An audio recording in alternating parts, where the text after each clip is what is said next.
It is Sunday, July 7th, 2024. This is the Fakeologist Show. We do this show Sunday through Thursday around 8 o'clock p.m. Welcome to all the good listeners out there, including all the listeners from IPS. IPS has a huge following on Discord and an infinite number of platforms, and he is linked to us now generously with all his multitude of channels. And how you doing, Tim Ozman, tonight? Yeah, hey, thanks for having me on. And this is the Infinite Platform Society. Yeah, And yeah, that's right.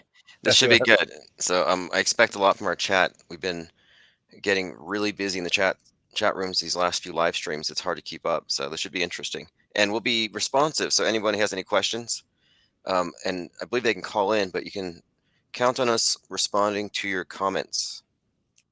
Yeah, that's right. You can call into the hotline, or you can actually join in. My restream link is open, so anyone can join into the restream. It's a permalink, shortfake.com/restream. Anyone can join in and say hi. Obviously, just put your name there, and you don't come right into the studio. We just sort of admit you, and we're ready to chat. Otherwise, there's phone lines, and I'll put those at the bottom of the screen somewhere here.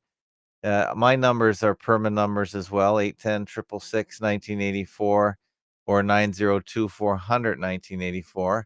I'll open those lines. I think, Tim Osman, you have lines as well that are semi-permanent. Yeah, right now I'm with the Blog Talk Radio, which has some advantages to it. So it's a new number. It's not the same one I usually use, but I'm still kind of on a trial with it. I'm giving it a few months to see if people like it because it allows me to have a caller queue. People Yeah. can listen. So it has some features I like, but we'll see. I might try what you're testing out here as well, or what you're using. Yeah, is that a visual cue? Do you see the calls? Yeah, it gives me a call queue, and then I can just go through and unmute or Mm, remute, and I don't even have to hang up on them necessarily, and they can listen on speakerphone while they're okay. waiting to be called. So it's kind of nice.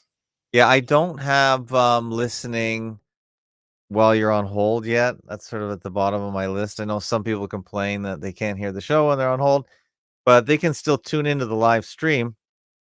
It's almost at the same time stamp as the phone call. I think it might be a little bit behind, but not too much. And that's what most people that call into my show do. I sent this service I've been using for a couple of years to you a couple of years ago because if you did use it, I'd get a referral code. And it's just a really super flexible IP phone management website, and it's extremely wide open in terms of how you customize it. So I just grabbed a few satanic phone numbers that I got lucky on, and that way I just don't have to keep changing phone numbers. And even if I did have another service, I could forward those numbers to whatever number I'm using, so people could just get used to it. So it's a Pretty much minor thing.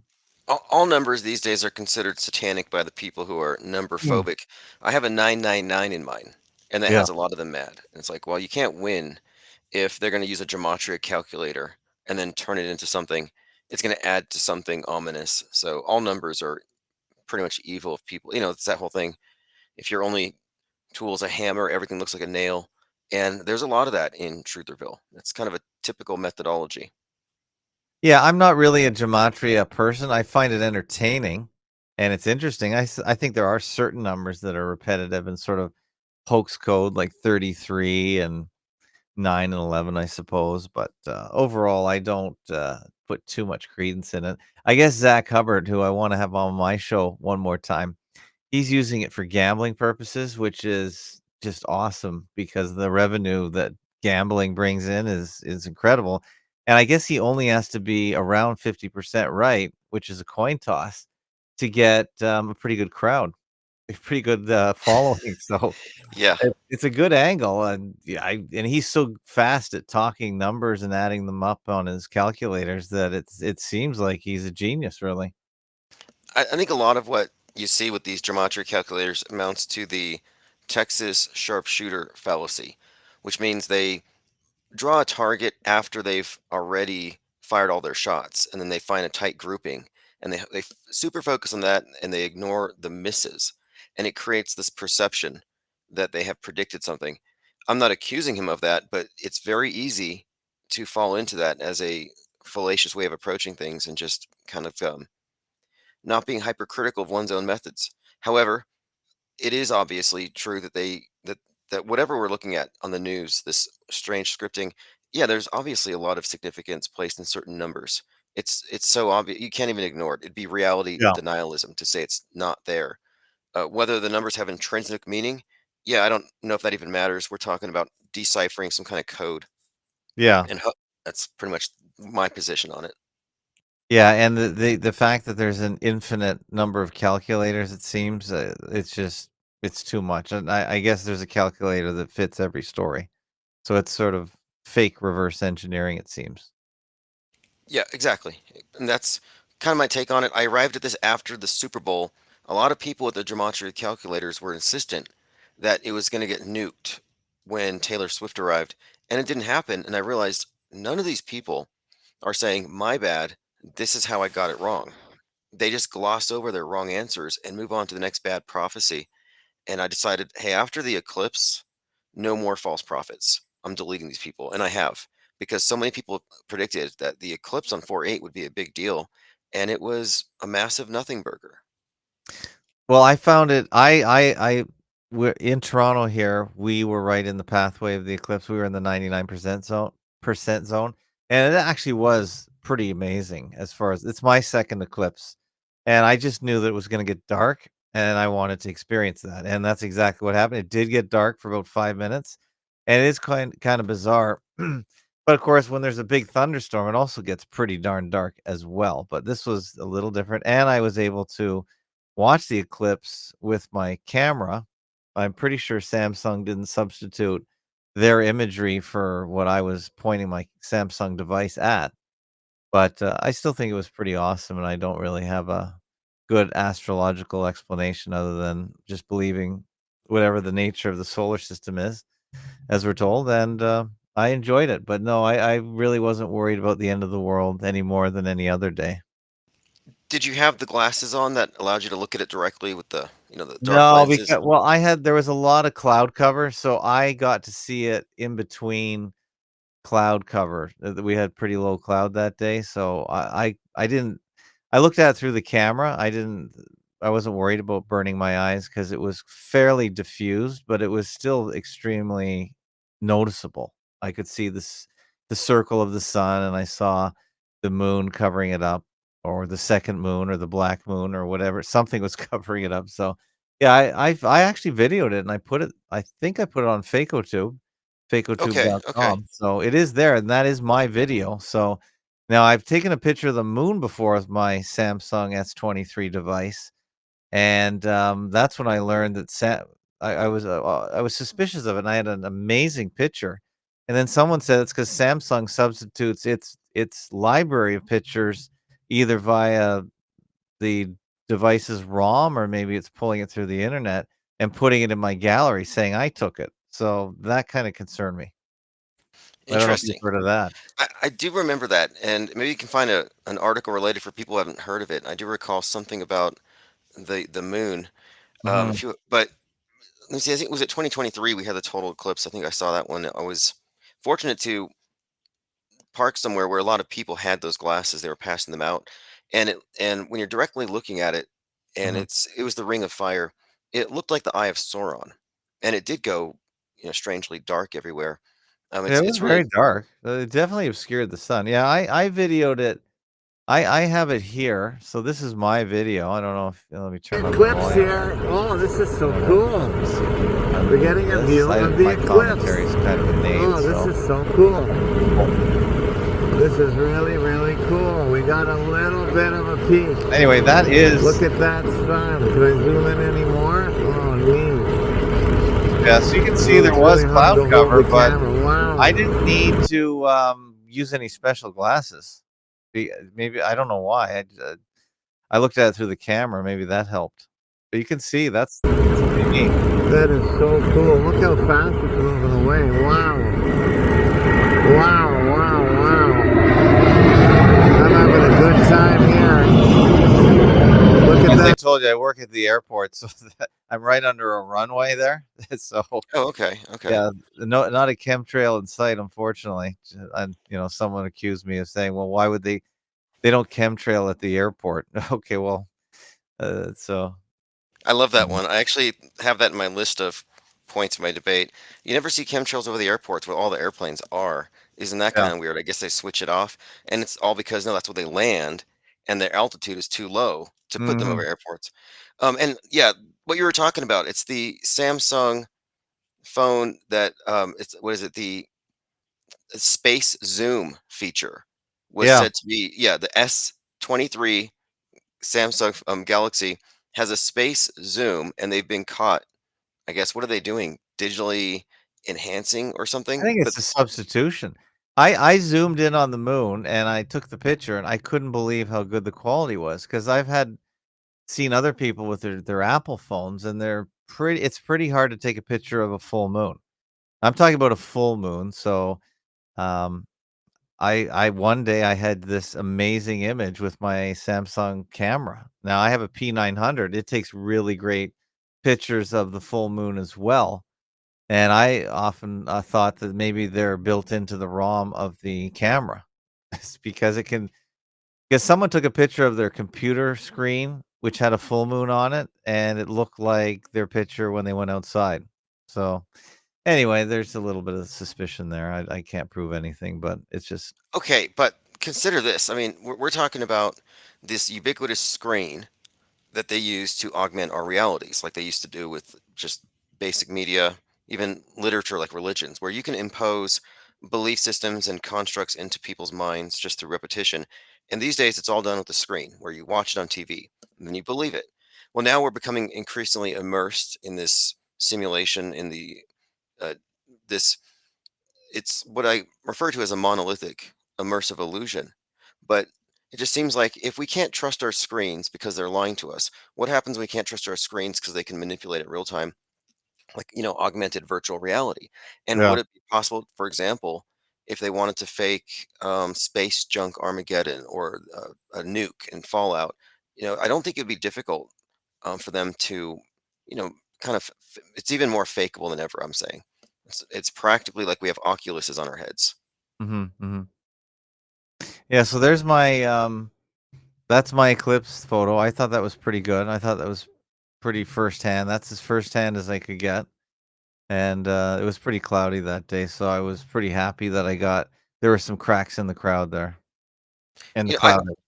I really do enjoy going to the eclipse, and when I watch these things and I observe these things, it doesn't make me think, "Oh, look, an eclipse. Therefore, man landed on the moon, Yeah, and there's no therefore there's a space association. station."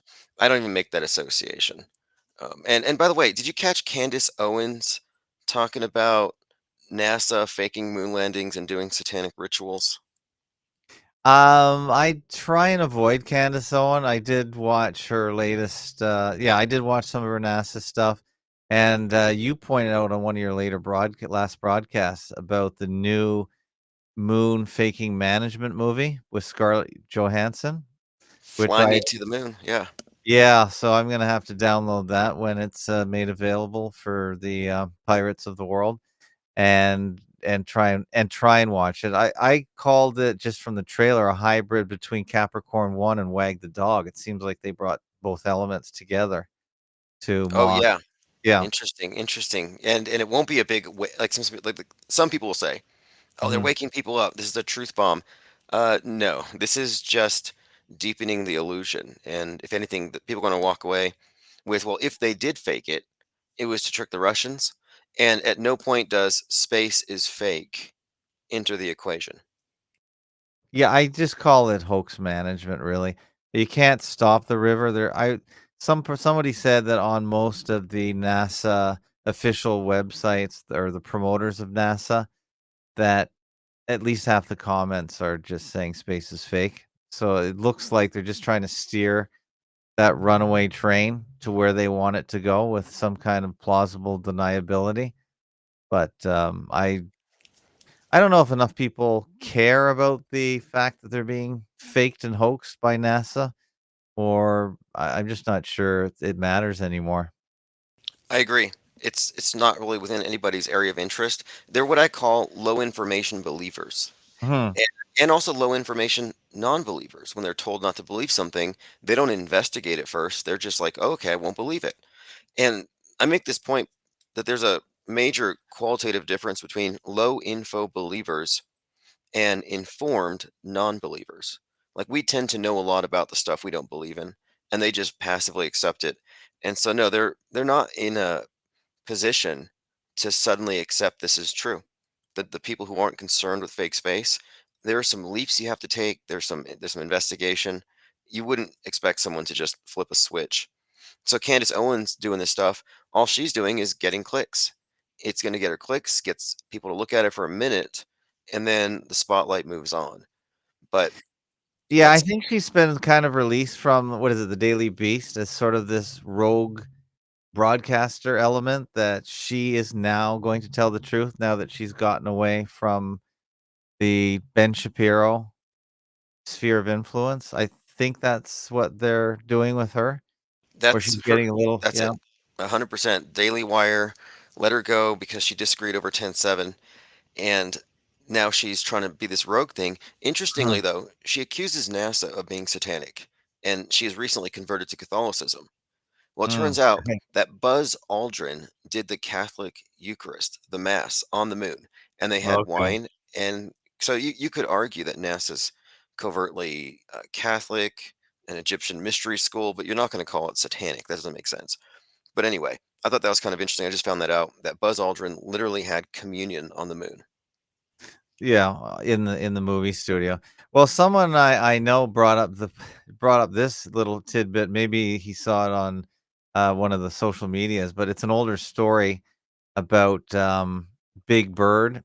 I thought my this person was kind of mocking me or my beliefs, but he brought up the story, and it looks like it was from 2018, updated in 2023, that Big Bird was supposed to be on Challenger, the exploding space shuttle, and I thought that it was a bit of a I thought he was spoofing me, and I thought he was only bringing it up because the Challenger explosion astronauts being walking around to this day was recently brought up by the guy that went in front of Brevard County, Florida, which is the county that has the Kennedy Space Center, and he was I don't know if you saw that guy, and I'm not sure about that guy either, if he's the real deal or not, because he was featured on Stupid Peters, and who was promoting it, and I guess he's one of the biggest mainstream alternative media personalities. So I thought, okay, now this story, I don't know who broke this story 10 years ago. It might have been Simon Shack at Clues Forum or somebody around that was showing that there's evidence that every single one of these Challenger victims is walking around today in plain sight. So I thought that maybe he was bringing up the Big Bird story in association with this Challenger story that has resurfaced and has been elevated by the mainstream alternative media. So, Okay, okay. And the person you're talking about is Justin Robert from We Are Change. yeah. Okay, that's right. I actually met him in Denver, Oh, wow. for, and he had done the city council ISS underwater, kind of like what I did, and he got a similar effect. He's confronted astronauts. Is he legit or not? Yeah, I don't think he's a full-blown auto hoaxer. I'm sure. Okay. I mean, what he's doing is useful, but I also know he's also confronting people in the streets about from an anti-vax perspective, going after city councilors. So, he's an activist. He's probably rogue. I don't think he's got anybody pulling his strings because he's the one who's gone into astronauts' face and asked about bubbles, and they just look flustered. But, I wouldn't be surprised, either way. But the Okay, so Big you're Bird, you're confident that he's the real deal then? well, so far everything he's done has been very useful to us, but that's all I can really say. I mean, it could be somebody Okay. paralleling what we're doing, but the Yeah. fact is that this is useful to bring up, but I'm trying to ensure that we put the stuff in the right context and Yeah. full on fakery. But I'll have to maybe you should reach out to him, interview him, find out how Yeah, he's I gone with think I this. sent him some kind of contact, maybe through Twitter. It's always hard to say if they received the request or they're ignoring it. I can't tell. But I think I did punch him a message just to see if he was the real deal. But, yeah, You've done similar things where you go in front of city council, Oh yeah, yeah. which is very brave for sure, putting your Well, we name and face out there. well the whole point of it. Well, I put Mark Sargent's name out there, but Oh, the whole that's point, true. Yeah. the whole point of it though was let's put this on the record in such a way that it goes viral outside of YouTube's ability to contain it. Mhm. And that was our MO at the time, and it certainly worked. I mean, but it can't work every single time. And I mean, there are some people who've gone viral using city council meetings, but going viral for its own sake is putting, I think, quantity over quality. So I haven't done that lately, but Mhm. it is an interesting tactic. It works in some instances. Yeah, well, I think it's starting to, get a lot of blowback from the city councils. I know my city council has banned anyone that, is either from outside the area, from making a deputation, or if they're off topic. And I know a lot of these city council meetings at the end have an open forum, but, I just think there's gonna be a lot of blowback, and they're gonna lock down these meetings. Yeah, I recall after I did this one here, Mhm. it was like they didn't know what to say. They didn't know if I was being serious or what to do with it. So there's no repercussions. But Yeah. yeah, this has been like exploited quite often. But I have seen blowback by people who have exploited it to do their comedy routines, Yeah. and there's been pushback. But it's a free speech issue. They've always had to have a little steam valve for the kooks that's Yeah. open. But there are other avenues if people really want to exploit, and I have a lot of ideas when it comes to getting ideas out of the YouTube contained echo chambers. And that's the only way these things go anywhere. There's just so much what you call hoax management going on. Mhm. Well, I think NASA's always gotta be hoax managed, so but this Challenger thing, when it went to the level of Stupid Peters, I thought that was a big event, I thought.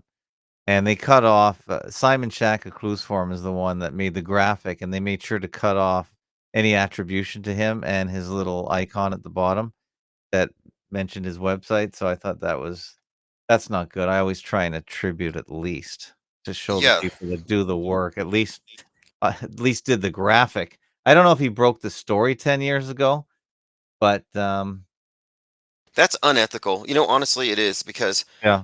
what we're trying to do is build a network of people who are paying attention, and they're just harvesting content for their own little myopic views. Like Stu Peters put me on his platform, Oh, okay. that video, the city council video, and he just referred to me as this guy, and he got Oh, okay. 350K hits, which is great. Oh, But wow. he could easily have put at and had shared subs. But at the same time, do I want to be associated with his crowd because I think he's there to contaminate the whole area of Yeah, discourse that poison we're the well, involved huh? in. He's like, look, tweet this guy because he says NASA's faking the space station. And then his next tweet, he's walking down some country road with a noose about to lynch somebody. And he's like, let's organize lynchings. And I'm Oh, is that thinking, wait, right? oh Oh, yeah, wow. well, they canceled his meeting, but he was going to do this thing called, I believe it was called, I think it was called total accountability. No, Mhm. extreme accountability. And they canceled it because he was going to suggest militias and basically lynch mobs. At least that's what you would think by his promotional materials. So I realized this guy's just out there to put shock and just basically contaminate this area. So now, if you question NASA, now you're affiliated with Nazis and hate mongers, etc. I don't know how much of what he's saying is legitimate, and how much of it is just um, attention getting and clickbaiting. And if you dig into Stu Peters, it's kind of interesting his relationship with Lauren Witzke, who's hilarious, another troll. But these are all Okay. just, I think these are all just contracted to be racist right wing trolls. But there's a ton of infighting with these people. They're kind of eating each other right now because Stu Peters did the documentary Suddenly Dead or something, Died and suddenly, yeah. I don't know what happened exactly, but it seems like he's cut a lot of people out of the revenue streams, and then he bashed Lauren Witzke for not having a pure white husband and ripped on their baby. So it's gotten Wow. really nasty. I Oh, kind is of that follow right? them. I follow them for kicks, but yes. Well, you're braver than I don't follow Stupid Peters at all, but, I always am interested when things that we talk about show up there and how they're gonna manage it, and Candace Owens another one. I don't really wanna pay attention to her, and, yeah, so Well, she's making these posts about the Earth being flat, and then I see a lot of prominent flat earthers like David Weiss and Witsit Gets It clamoring for her platform. And this is what I will not do. I would not want to be platformed. I would not want to be um, I wouldn't want to be a guest with Stu Peters. If I was speaking to him or if there's any interaction, I'm highly critical of him, and I wouldn't want to tacitly endorse someone like that.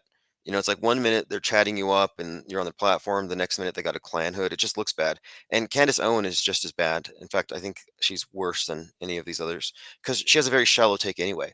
She didn't add anything to the conversation about Jack Parsons and NASA. She just took Right. this historical fact, in quotes, and put it in the context of science is bad, embrace religion and traditional values. And that's part of, I believe, one of their general strategies, getting the people who lean right, who are critical of mainstream media, to hate science because they're not making a distinction between science as an ideology and science as a methodology. So nothing she has adds any value. But anyway, um, you were saying something about Big Bird.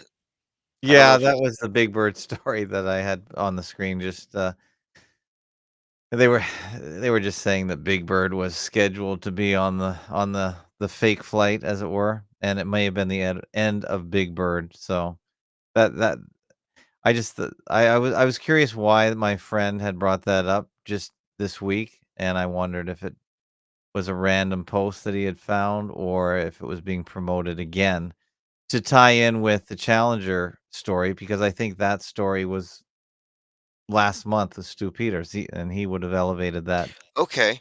to a Okay, level, that so now you're mhm. bringing up the timing of this coming out, and that is Yeah, something that we have talked about. Two reasons, or two things here. One, it would make sense that they would have had Big Bird on that show, on that tragedy, because right. they made it a point to kill a teacher, and they used this event to traumatize children. This was the whole purpose of it, I believe, and it was like every school child at that time saw the Challenger explosion, and their teacher said a teacher died, and all the kids cry. Imagine if they had killed Big Bird. Like that was probably intended to be part of the psyop. But also, though, right now we're looking at the Boeing Starliner stranded in space, which has Yeah, all I'm kinds not of. following that story. So you're Yeah, following that story? Okay, that's interesting. well, it starts really with Leave the World Behind and planes falling. And then all these news stories about Boeing planes having all kinds of incidents, Boeing whistleblowers getting killed, Boeing CEO let go with a $33 Mhm. million separation package. And so I'm like, wait, Boeing is cursed. Watch the Boeing Starliner. It was delayed, delayed, delayed. They finally launch it. They had thruster issues. They couldn't dock. When they got on, they had to hunker down because of space junk. And now apparently they're stranded, and NASA's saying they're not stranded, but they are stranded. They aired some distress scenario, which was a drill, they say, but they first aired it as real. So, in other words, this Boeing mission has been a nonstop disaster waiting to happen. And then a couple days ago, some scientist comes out and he compares it to Apollo 13, where you had astronauts en route to the moon having an oxygen tank failure when they Okay. had to abort. So what we're seeing here, I believe, is maybe they're setting the stage for some kind of a Boeing Starliner disaster. So they're bringing back the Challenger stuff right now, perhaps to pre-debunk things or something. But it's certainly timing wise, it's interesting. Yeah, I'm not following the story, but I do hear it through your show and the No Agenda show, which I also listen to. And maybe they're hyping it because of this new movie. I believe the movie's coming out on 7/11, although some people say they've already seen it, so maybe it's pre-released in some major cities. But What movie is that? well, fly what is it? Fly Me to the Moon? Oh, okay, okay. Yeah. Is that supposed to come out on 7/11? Is that the anniversary of Apollo 11, I believe? 7/11 is the anniversary of Skylab falling to the Earth, Oh, okay.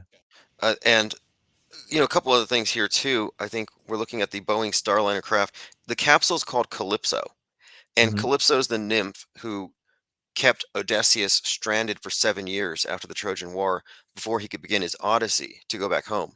So the stranded theme here, Calypso, and then Mm. this connects to Space Odyssey.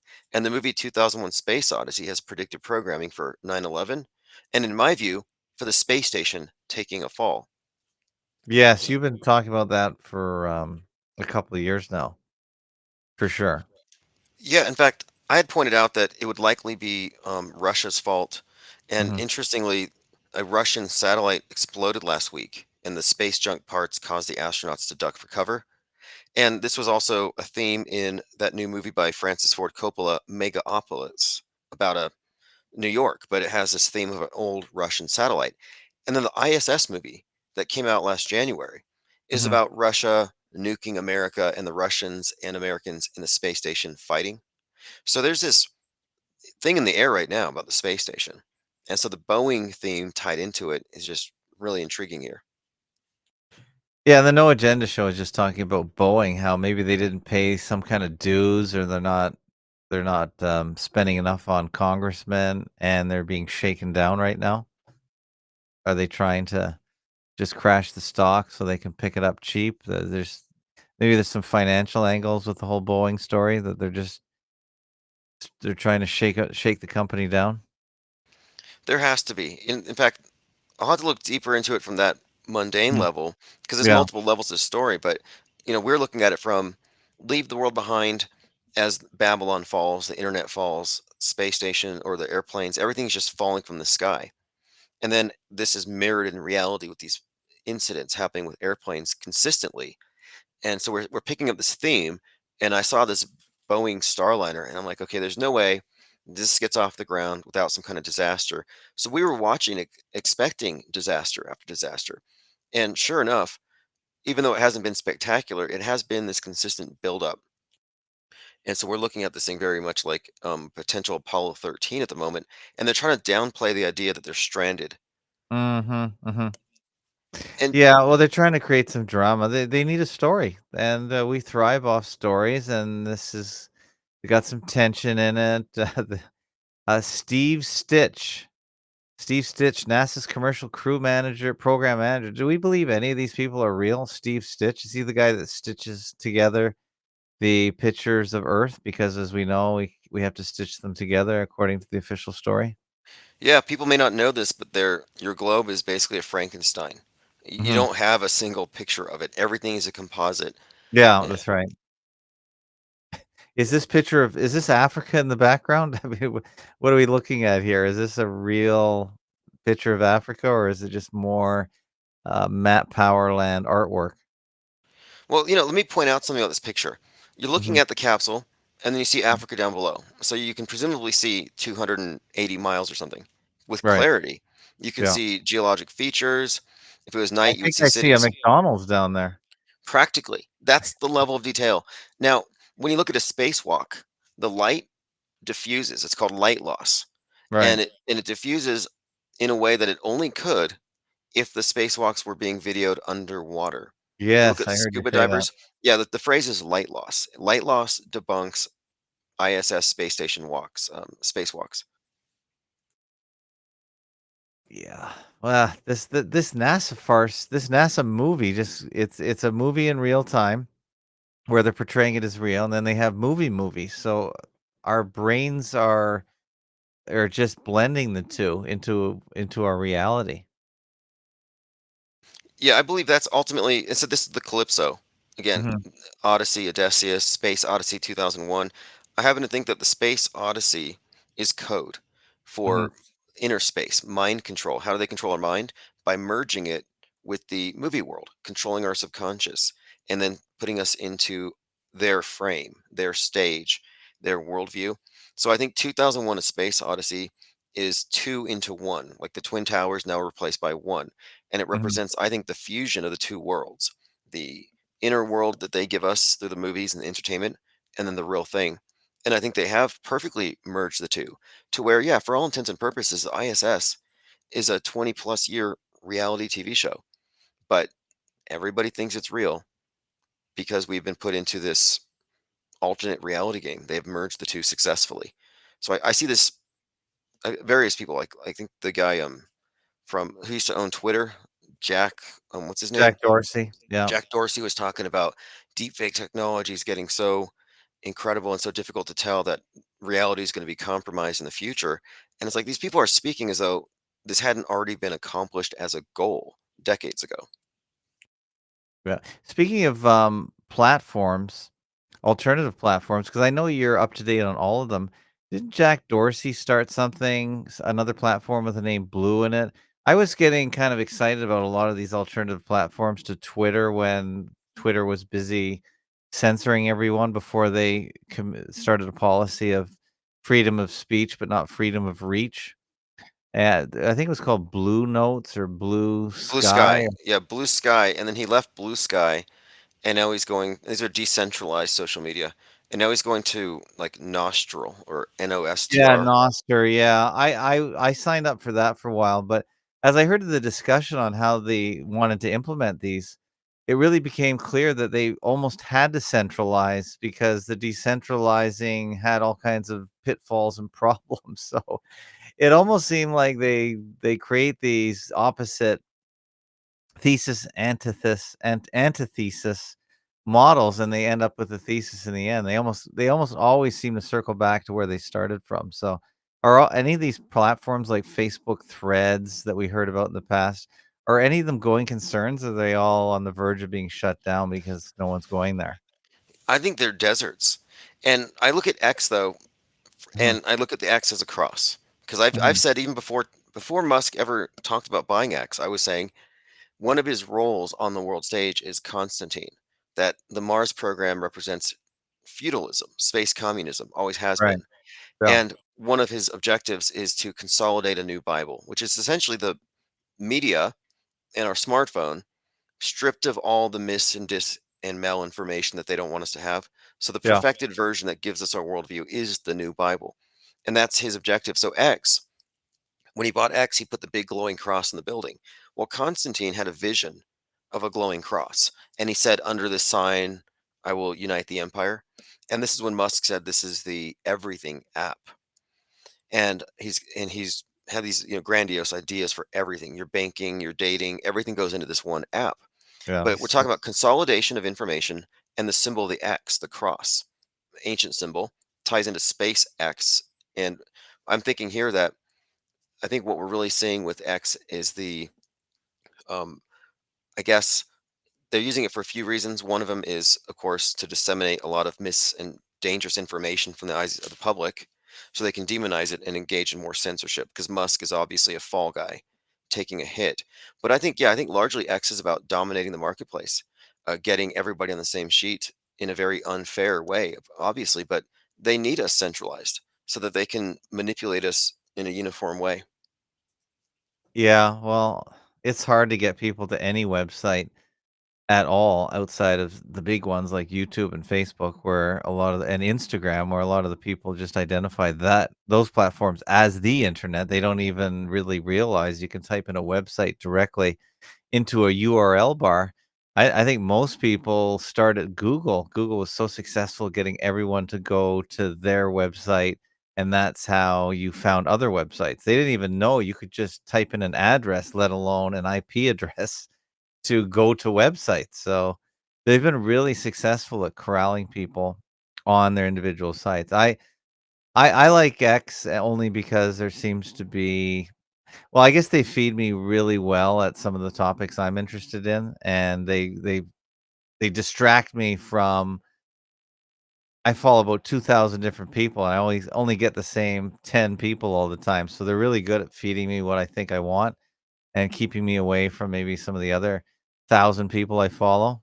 And it's just they know people have a limited attention span, including myself. So I'll go there for a few minutes, get my fill, and forget why I even went. So they're really good at corralling. Yes, absolutely. It is definitely about the see because I've been saying that space is a metaphor for the mind control, Mm, right? And what they're doing is they're controlling, corralling our thoughts and keeping us within a certain box. And this is connected to X because X is about cyberspace and our mhm, mind space, our shared mind space. And just as Musk is allowing it to be contaminated, this is why I call it disease X. mhm, They're also pointing out that he's leading the world in contaminating outer space, low Earth orbit with space junk. So this correlation is this: the commons. If we let one rich guy screw up low Earth orbit, it messes it up for all mankind. If we let one rich guy buy cyberspace with X, buy a big chunk of it, then he can contaminate all of mind space with mind junk.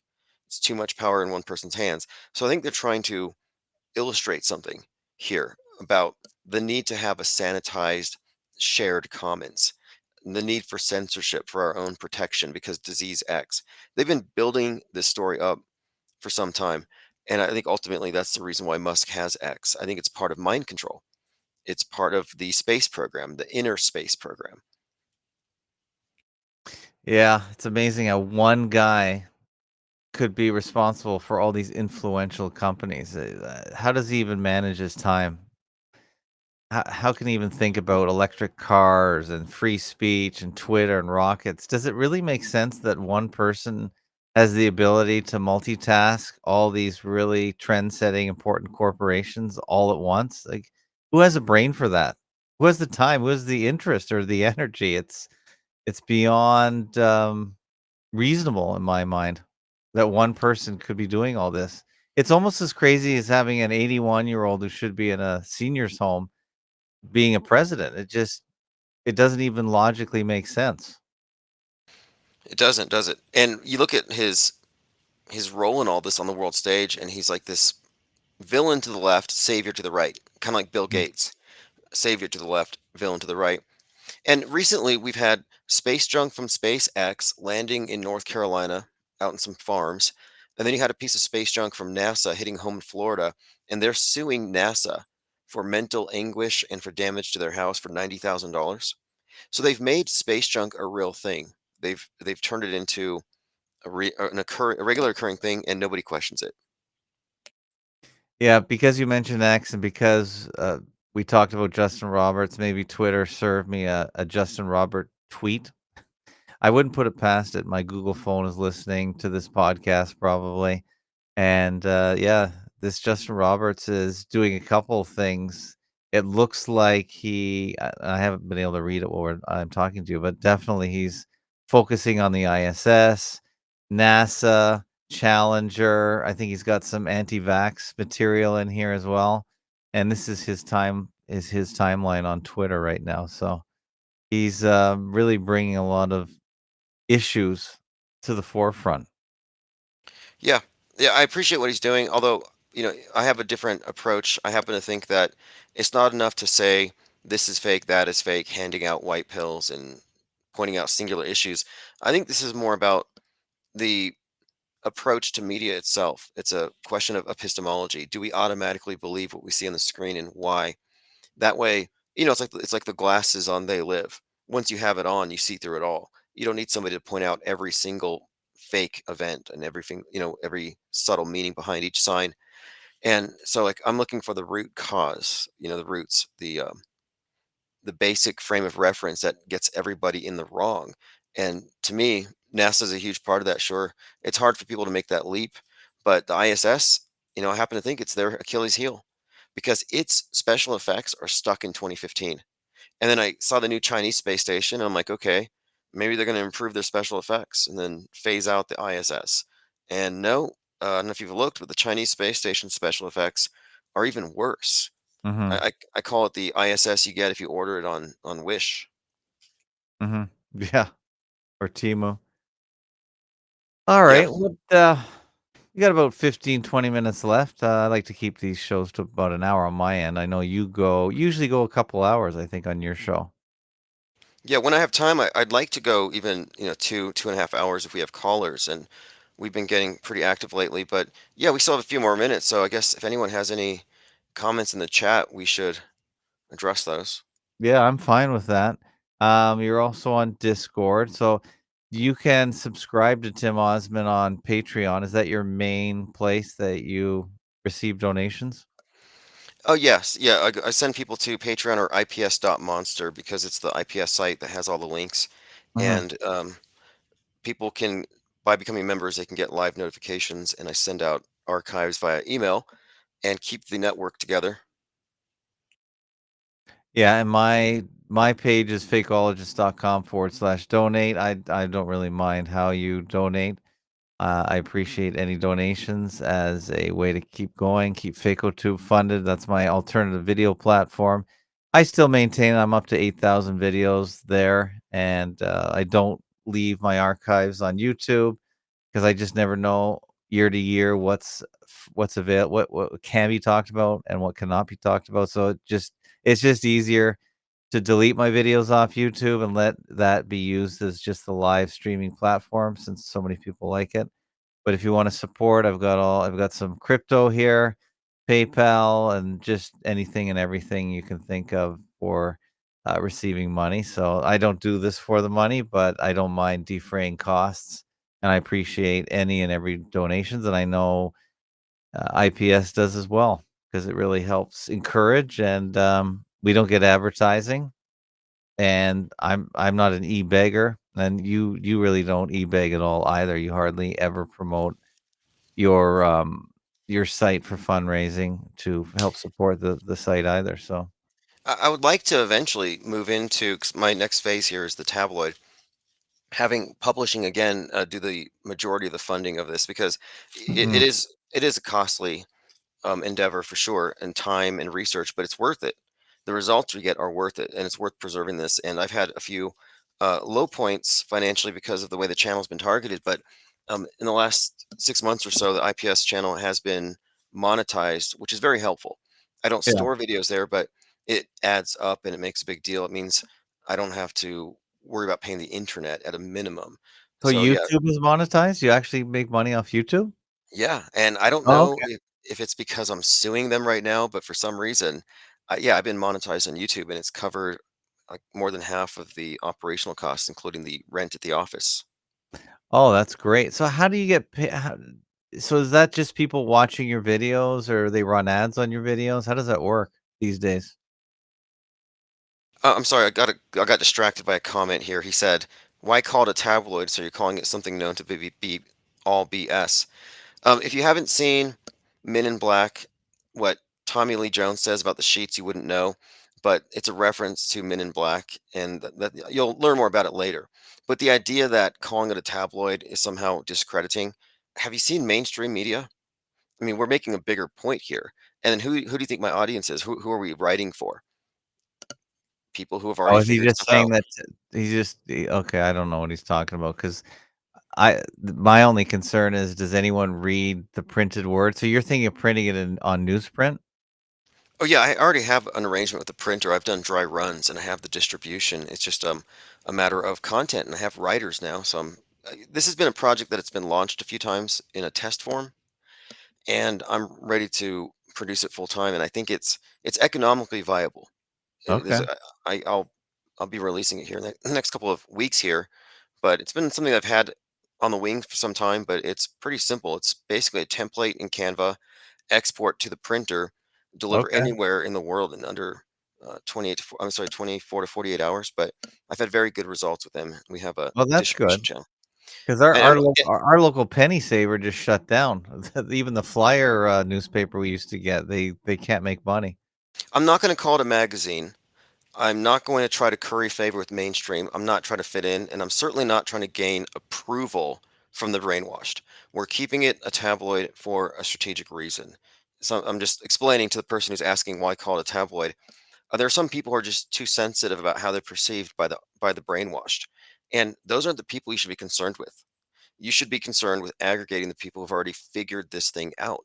I mean, how many fakeologists out there are there? How many skeptics are there? It's hard to Not tell. enough. Yeah, there's not enough, that's for sure. That's why I like to piggyback on your big audience as well, and, uh, Well, I and think pool resources.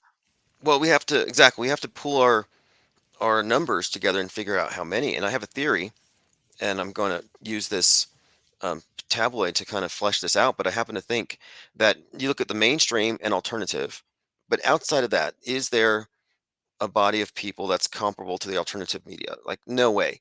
The number of skeptics are going to be, I think, magnitudes smaller than the number of truthers. But that's fine with me. You know, even if it's only 50,000 people who are appreciative of media fakery on this level, who analyze it with this perspective, to me, that's a sizable number of people.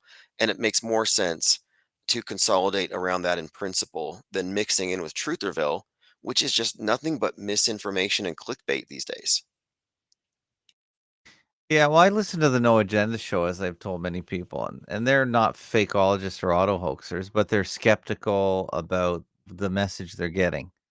And I recently ran a test on there where I made a donation and gave out my phone number, and I got about 400 replies that they heard the message. That's all I was looking for, which is a lot for to motivate people to actually send a text by punching in a phone number. So I was quite pleased, and I did get at least one guy call in a couple times, and he never really heard our point of view because he's a mainstream media consumer. So sometimes you have to draw them in one at a time, which seems like an awesome task, but there are, Yeah. as you said, many, many more skeptics to what they're being told. But man, when you go down the rabbit hole or try and drag them down, it's quite interesting. So, Yeah, I think it's not an oversimplification to say you have the programmed, the programmers, and the deprogrammed. And the mhm, deprogrammed are self deprogrammed. No one can do it for you. And that's why I say it doesn't make sense to try to reach those people. The ones who are plugged in and happy are unreachable. The wokers, the truthers who are engaged in InfoWar are the last ones who want to hear about how fake things are. But those who've already figured it out need their own platform. And so I've used the term parallel media to describe the space that we're going to occupy. mhm. And that's going to be a place for media skeptics, auto hoaxers, fakeologists, people who know what's going on, who aren't caught up with any of the truth or orthodoxies, which is why I'm making it a point to go after a lot of these various guardrail and false explanations, because we're trying to build our own demographic outside of their box. Now, where do you maintain most of your research material? Is it on Minds or is it on Discord? And we do our live research on Gilded, but Mhm. on Okay. minds.com/infinite plane society, I have links and screen caps of whatever we're discussing, and that comes from everywhere, whether it's Gilded, Discord, Twitter, YouTube, or emails directly to me. So if you go to Mhm. minds.com/infinite plane society, you'll see exactly what we're talking about. You can keep your finger on the pulse. Right. And we were talking at the beginning of the show about chemtrails, and that sort of flared up on my site for a while. I've Most of the people on my site believe in chemtrails, and they chide me for not believing. I take your position. I think it's the a very sound position. So I usually just refer them to your position to get my position.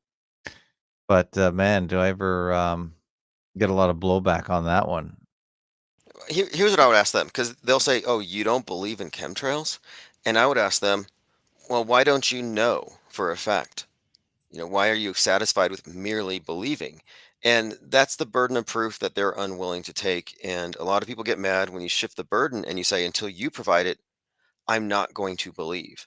And yeah, non-believers have always caught flack. I mean, non-believers get burned, hanged, Yeah. stoned, exiled. We've never been liked.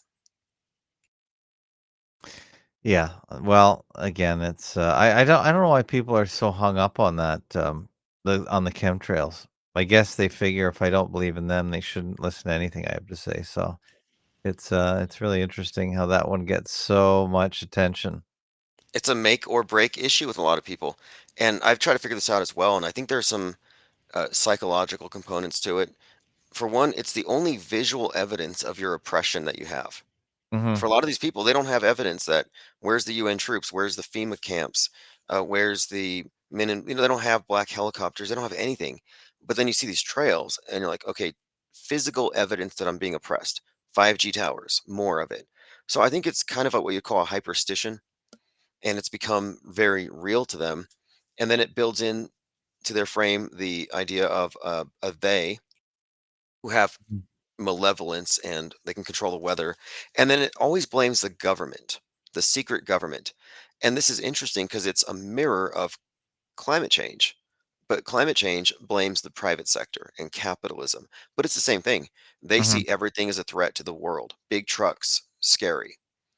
Carbon footprints, scary. And it's just fear. And so I happen to think that the reason why it's so popular is that it's funded. All this money that we see going into NASA, Hmm. it's all to control our minds.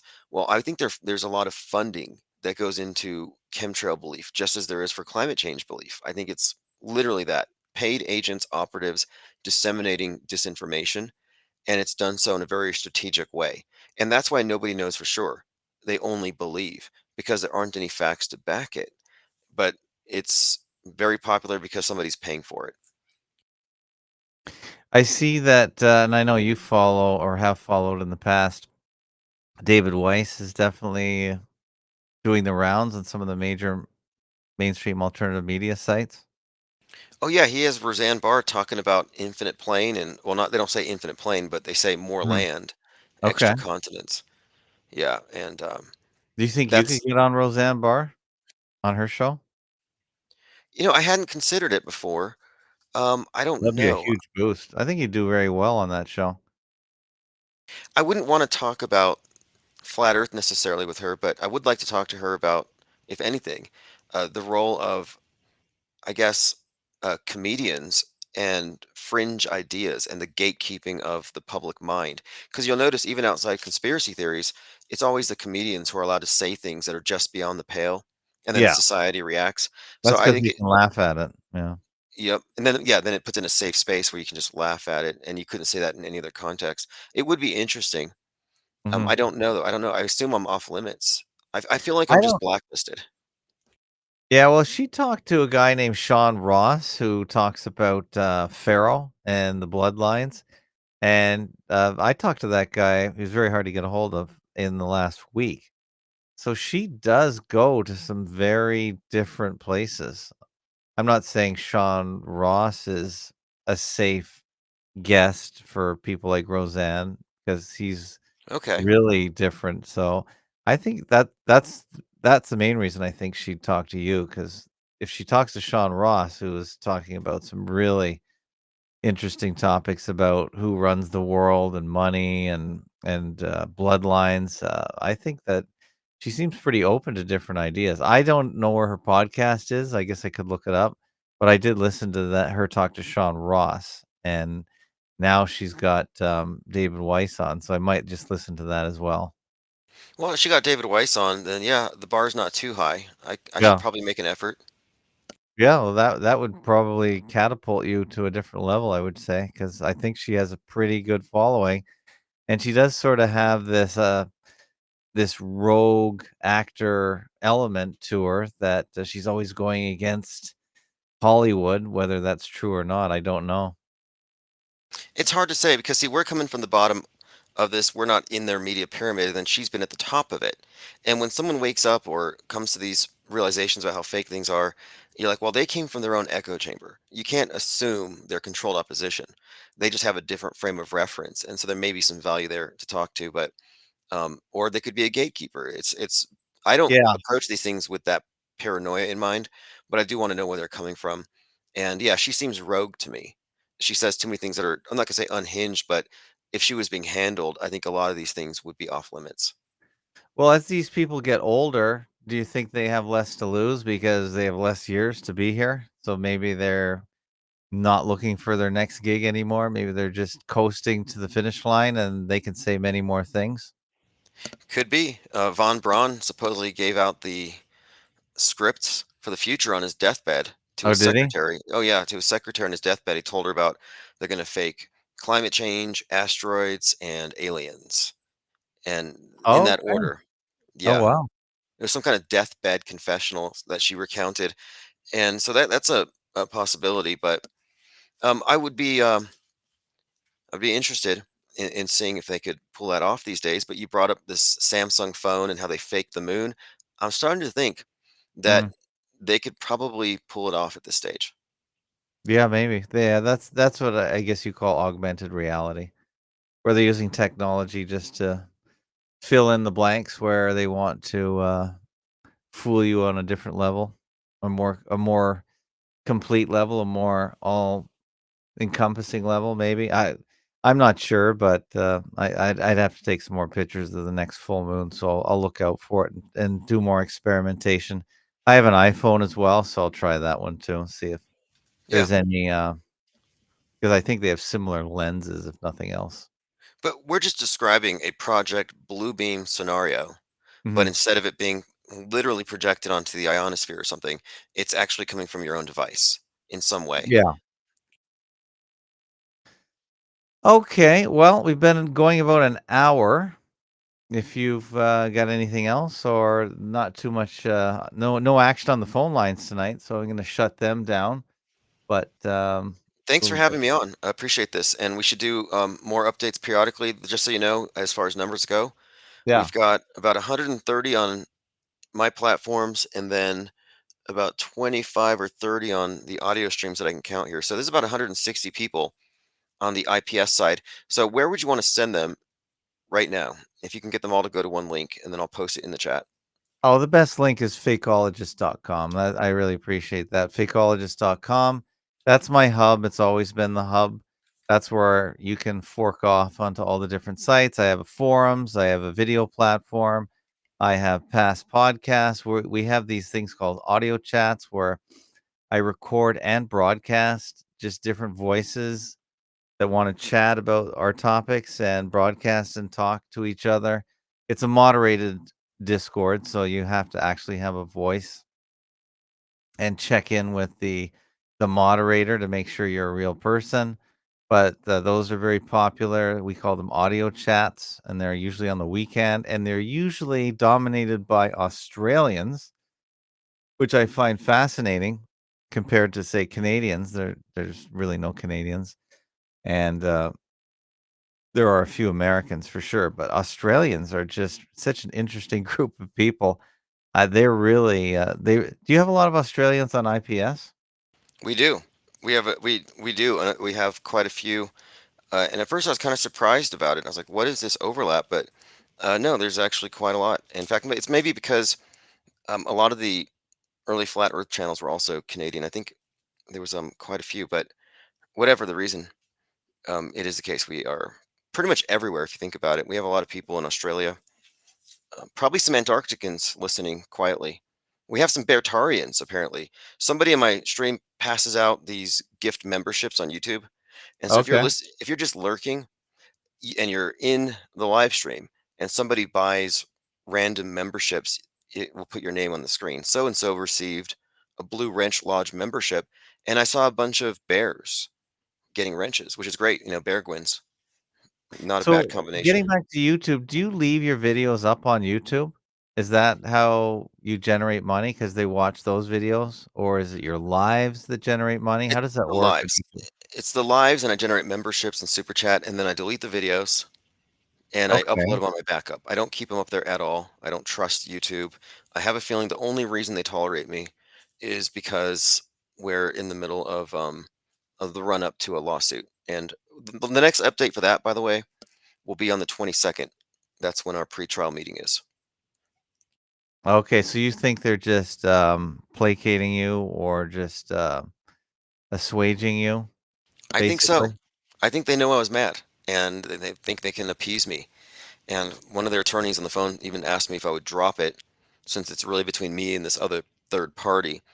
But no, it's this third party using them to get at me. So no, they aren't being left out of it. But yeah, I think that there may be a strategic reason because all of my YouTube channels were just suddenly enabled for monetization after 6 years. I'm like, that's weird.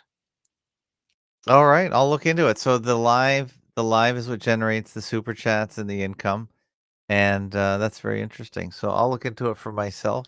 I It's don't know, doable. so It really is. If you're quick on the draw, you delete it right after, clean up your misinformation after yourself, you can make yes. money there. So thanks for having me on, and we'll talk soon. Alright, thanks, Tim Ozman of IPS.monster. That's your main hub, I believe, right? That's correct. That's the place that gets you all the links and the links to our Discord and Gilded. Alright, well, thanks, IPS, and, join IPS's, Patreon, go to his website, and listen to his shows. He's on many platforms. I get you off Odyssey because your videos, when you put them on there, come onto my phone automatically. So I find that's the best place to get IPS.monster in your video shows. So thanks a lot and come back soon. All right. Thanks everybody for listening. This has been the Fakeologist Show. I hope you guys have enjoyed yourselves. We do this show Sunday through Thursday for about an hour. That's about enough for most people. And thanks to the huge IPS audience, you guys are great. And feel free to check out fakeologist.com, join our forums, join our Discord. We're friendly here too. I'm a patron of IPS. I believe all content creators should be supported, and it's only $2 or $3 a month. That's nothing. Has anyone bought a coffee lately in this inflationary era, or a hamburger? I'm hearing people say that hamburgers are $20. Now, I usually don't buy hamburgers. I usually make them myself, but yeah, with with those kind of numbers, $2-3 a month for your favorite show, it's a no-brainer. So if everyone, as they say, gave $2 or $3 a month, then that would really make these shows really sustainable and successful. So make sure you support independent content creation. All right, I may be back on my own show this week. It is the summertime. It is hot out. The water is warm. So check in at fakeologist.com/live. We have a Google Calendar there where I try and keep that current. So if we're on, we're on. If we're not, I usually delete the day's entry. So check it out. And thanks for listening. And this show is free to download and free to share. Make sure you share it. And we don't have a paywall here. We just ask for value, as I've said many times. So take care. Thanks to the IPS audience one more time. And we'll see you here back next time.